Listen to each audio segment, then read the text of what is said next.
Salut les réfractopotes.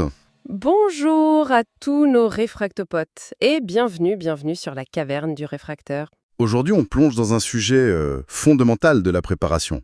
On parle souvent matos, équipement, mais là on touche au cœur du réacteur, le mental. La prépa psychologique quand ça tourne mal. Absolument. C'est un peu le parent pauvre parfois et pourtant, on peut avoir le plus beau sac d'évacuation, un EDC, oui, on dit bien EDC, nickel, des stocks pour des mois. Ouais, Mais si dans la tête, ça suit pas au moment crucial, tout ça, ça risque de pas servir à grand-chose. C'est pourquoi on va décortiquer ensemble un article super intéressant de Crimo Toretto. tout à fait. Un article que vous pouvez bien sûr retrouver en intégralité sur le site lacaverneduréfractaire.fr. On insiste bien sur le .fr. Plan de crise. C'est ça qu'on va explorer, comprendre pourquoi et surtout comment on peut le muscler, ce mental. Voilà, notre programme. Comprendre les mécanismes en jeu et découvrir les conseils très concrets de Crimo pour s'entraîner. Alors, prêt à explorer la psyché du réfractopotence? Allez, c'est parti. Alors, l'article commence par identifier trois grands facteurs psychologiques qui nous impactent fort en cas de crise. Le premier, on s'en doute, c'est le stress. Ah oui, le fameux stress. Cette montée d'adrénaline qui, soit elle nous cloue sur place, soit elle nous donne une énergie incroyable. Ça dépend vraiment de comment on la gère. C'est à double tranchant, quoi. Exactement. Le deuxième facteur, c'est la peur. Elle est naturelle, elle est même saine face à un danger. Le but, c'est pas de la supprimer, ce serait impossible et même contre-productif. Non, bien sûr. L'enjeu, c'est plutôt d'apprendre à la reconnaître, à l'accepter et surtout à la canaliser pour qu'elle ne nous submerge pas. La transformer en vigilance, tu vois, en moteur pour agir prudemment et pas en paralysie. D'accord, donc reconnaître le stress, canaliser la peur. Mais concrètement, comment on évite qu'ils prennent le dessus? Ben justement, ça nous amène au troisième point clé de l'article, la prise de décision. En situation de crise, on doit souvent décider vite, très vite, avec peu d'infos claires et sous une pression énorme. C'est là que ça peut déraper facilement. C'est ça, c'est typiquement le moment où un esprit pas préparé peut partir en vrille. On prend des décisions hâtives, ou pire, on n'arrive plus à décider du tout. L'inaction. Et c'est là que l'idée centrale de Crimo prend tout son sens. Un esprit préparé, entraîné, il peut vraiment transformer ce chaos ambiant en une suite d'actions logiques, structurées, efficaces. On passe de la réaction brute, presque animale, à l'action réfléchie. C'est vraiment le cœur de la philosophie réfractaire. Anticiper, se préparer pour mieux maîtriser la situation le moment venu. Parce que sans cette lucidité, sans ce calme intérieur qu'on peut cultiver, même le meilleur matos ou le plan le plus détaillé, ça devient inutile. C'est exactement ça. C'est bien d'avoir sa super gourde Oko par exemple. Mais si on panique au point d'oublier où on l'a mise, ou même comment elle fonctionne, C'est clair, le matériel ne remplacera jamais un mental solide. Alors, la question c'est comment on fait? Comment on muscle cette tête? Heureusement, Crimo nous donne des pistes. 3 compétences psychologiques clés à développer. Une sorte de kit de survie mentale. tout à fait. La première compétence, c'est la gestion du stress. Et là, l'article est très pratique. Il parle de techniques de respiration contrôlée, la cohérence cardiaque, la respiration carrée. Ce sont des outils simples, mais incroyablement efficaces pour calmer le jeu quand le cœur s'emballe. Et c'est accessible à tous, hein? Oui, oui, vraiment. C'est facile à apprendre. D'ailleurs, on trouve pas mal de ressources, des guides, des applis pour s'entraîner. On en a même référencé quelques-unes sur la cavernedurefractaire.fr dans la section outils. L'article souligne aussi un truc qui peut sembler bizarre en pleine urgence, s'autoriser des micro-pauses. Juste quelques secondes. Pour respirer, observer, se recentrer avant de repartir. C'est essentiel pour éviter de foncer tête baissée, justement, reprendre un peu de contrôle sur le tourbillon. Et pour que tout ça marche le jour J, Crimo insiste sur l'entraînement. Se mettre volontairement dans des situations un peu difficiles mais contrôlées. Un peu comme un athlète qui s'entraîne en conditions de fatigue. Exactement. Se confronter à l'inconfort, à un stress gérable, ça habitue le cerveau. Ça le muscle en quelque sorte pour qu'il réagisse mieux quand ce sera pour de vrai. Logique. Ça nous amène à la deuxième compétence, la résilience. On entend beaucoup ce mot, mais Crimo le rend très concret. Pour lui, être résilient, c'est d'abord accepter la réalité, pas de déni. On regarde les choses en face, même si c'est dur. Et ensuite, et ça c'est fondamental je trouve, c'est transformer le problème en défi. Ça change tout dans la tête. Au lieu de subir, on cherche activement comment surmonter l'obstacle. Ça mobilise notre créativité, nos ressources. L'article parle aussi des plans B, C, D. J'aime bien cette idée. Le simple fait d'avoir réfléchi à des alternatives, ça donne confiance en sa capacité à s'adapter si le plan A échoue. C'est ça. La résilience, c'est pas juste serrer les dents en attendant que ça passe. C'est actif, c'est dynamique, c'est rebondir, trouver une autre voie. C'est ce qui fait qu'on tient sur la durée. On peut avoir besoin d'un coup de pouce physique, genre des compléments comme ceux de Santarum pour soutenir l'organisme, mais si mentalement on lâche, Exactement. Si on n'a pas cette capacité à encaisser et à s'adapter, ça va être compliqué. La résilience, c'est ce moteur intérieur qui nous fait avancer quand tout nous dit d'arrêter. et la troisième compétence, pas la moins importante, le sang-froid. Là encore, les conseils sont très pragmatiques. Le premier, avant de faire quoi que ce soit, hop, 10 secondes de pause, Juste 10 secondes. pour observer, analyser froidement ce qui se passe. Ça coupe court aux réactions instinctives qui peuvent être désastreuses. Et pendant ces 10 secondes, ou juste après, se poser la question. Quelle est la prochaine action la plus utile? Pas juste une action, mais la plus utile. Ça force à prioriser, à se concentrer sur l'essentiel. C'est un filtre hyper puissant contre la dispersion, contre l'agitation stérile.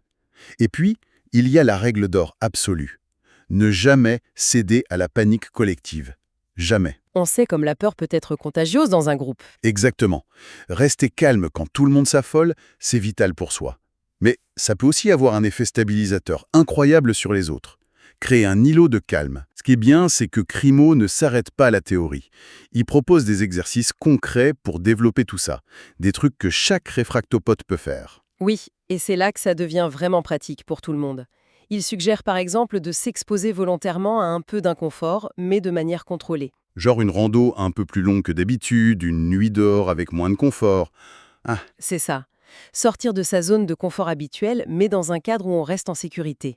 L'idée, c'est de voir comment on réagit, de connaître ses limites et d'apprendre à gérer quand c'est un peu moins facile. il parle aussi de sophrologie, de méditation. Oui, et attention, ce ne sont pas des trucs perchés, ce sont des outils reconnus pour apprendre à gérer ses émotions, à rester calme, concentré. Il y a plein de ressources très accessibles pour démarrer. D'ailleurs, la communauté en partage souvent sur le forum de la caverne du réfractaire.fr. Un autre exercice qu'il propose, c'est le journal de bord. Prendre le temps de noter ses réflexions face à des scénarios possibles, identifier ses propres peurs. Et surtout, commencer à chercher des solutions. Ça rend l'angoisse moins abstraite, plus gérable. Ça transforme l'inquiétude en planification en fait. La métaphore de l'article est top. Ton cerveau doit être entraîné comme un muscle. Ça résume tout. Ça demande de la pratique, de la régularité. Carrément. Et c'est une super occasion pour lancer une invitation à tous les réfractopodes qui nous écoutent. Pourquoi ne pas tester un de ces exercices, celui qui vous parle le plus? Essayez et venez partager votre expérience dans les commentaires de l'article sur le site. Oui, vos retours, vos astuces, même vos difficultés, c'est ça qui enrichit la communauté. Le partage d'expériences, c'est fondamental. Et ça nous amène tout droit au dernier point important de l'article de Crimo, la force du collectif. Le mental solide, il se forge aussi, et peut-être surtout, en groupe. Tout à fait. L'article liste plusieurs avantages. D'abord, le partage des tâches. En situation difficile, on ne peut pas tout faire tout seul, on s'épuise. Se répartir les corvées, la surveillance, la recherche de ressources, ça préserve l'énergie de chacun. Il y a aussi le soutien moral, qui est juste énorme. Ah oui, c'est crucial. Savoir qu'on n'est pas seul, pouvoir parler, se remonter le moral mutuellement, ça maintient la cohésion, ça donne envie de continuer même quand c'est dur. Et puis, l'intelligence collective. Plusieurs têtes qui réfléchissent valent mieux qu'une pour trouver des solutions. Le groupe permet aussi de se relayer pour prendre les décisions. Ça évite la fatigue décisionnelle qui peut nous faire des erreurs quand on est seul et épuisé. Il y a une phrase forte dans l'article. Un réfractopote isolé peut être fort, mais une communauté soudée est inarrêtable. Ça dit bien la puissance du groupe quand il est bienveillant et organisé. Et ça colle parfaitement à l'esprit de la caverne du réfractaire. Notre site, notre forum, c'est pas juste un catalogue d'infos. C'est un point de ralliement pour une communauté qui partage des valeurs d'entraide, de préparation. Participer, commenter, échanger, c'est ça être un réfractopote actif. D'ailleurs, cette idée de préparation collective, ça s'applique aussi à des choses plus modernes, comme la sécurité numérique. Protéger nos communications, nos données, c'est devenu un aspect important. Et c'est là que des outils comme ceux de notre partenaire ProtonVPN sont utiles, tu vois. Ils offrent des solutions pour sécuriser nos échanges en ligne. Absolument. Donc, si on devait résumer le message essentiel de Crimo Toretto, ce serait vraiment ça. Notre capacité à gérer notre mental, notre état intérieur, c'est notre bouclier le plus fiable, l'atout numéro 1. On peut accumuler tout le matériel du monde, avoir des réserves pour des années, des plans d'évacuation parfaits, mais si au moment X, le stress nous submerge, la peur nous paralyse, ou si on perd notre lucidité, Tout cet arsenal matériel devient presque inutile. Le maillon clé, c'est nous, c'est notre tête. l'expression de Crimo, dompter sa tête pour dominer la crise, elle est vraiment juste. La bataille décisive, elle se joue d'abord à l'intérieur. Mais ce qui est positif, c'est que ce n'est pas une fatalité. On peut s'améliorer. La gestion du stress, la résilience, le sang-froid, tout ça, ça se travaille. Exactement. En investissant du temps, de l'énergie dans notre préparation mentale, on ne fait pas que se préparer à survivre. On se donne les moyens de transformer une situation difficile en une occasion d'agir intelligemment. C'est une démarche active, responsabilisante. Tout à fait. Et d'ailleurs, pour ceux qui veulent aller plus loin, Crimo mentionne à la fin de son article qu'il va bientôt aborder la vigilance et l'attention au quotidien. Comment aiguiser nos sens pour anticiper les problèmes. Encore un sujet passionnant, hein. On a hâte de lire ça et d'en reparler ici. En attendant, un immense merci à vous tous, les réfractopotes, pour votre écoute, votre fidélité et votre participation active qui fait vivre la caverne du réfractaire. Et n'oubliez pas les petits gestes qui comptent pour nous. Allez lire l'article complet de Crimo, explorez toutes les ressources sur la caverne du réfractaire 3fr, le .fr, on le rappelle. Vous y trouverez plein d'outils, de guides. Pensez à vous abonner pour ne rien rater des prochaines discussions. Partagez ce contenu, partagez le site avec vos proches, ceux que cette démarche de préparation sérieuse pourrait intéresser. Et surtout, continuez à faire vivre la communauté. Commentez les articles sur le blog, posez vos questions, partagez vos expériences sur le forum. C'est cet échange qui est le cœur battant de l'esprit réfractaire. Votre soutien est aussi très important pour qu'on puisse continuer à vous proposer du contenu de qualité en toute indépendance. Si vous aimez ce qu'on fait, pensez aux dons, même un petit geste nous aide beaucoup. Toutes les infos sont sur le site. Et un grand merci à nos partenaires comme ProtonVPN, Santarom et Oko qui nous accompagnent. Avant de vous laisser une petite pensée peut-être, on a beaucoup parlé de gérer le mental dans l'urgence, la crise aiguë.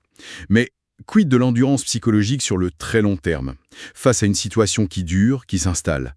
Comment on cultive, pas seulement la résilience, mais aussi l'espoir, la capacité à garder un projet, un sens, quand tout semble difficile? C'est peut-être une autre facette de la prépa mentale, celle du marathonien. À méditer. Prenez soin de vous, entraînez votre corps et votre esprit et restez prêts, les réfractopotes. À très bientôt sur la caverne du réfractaire.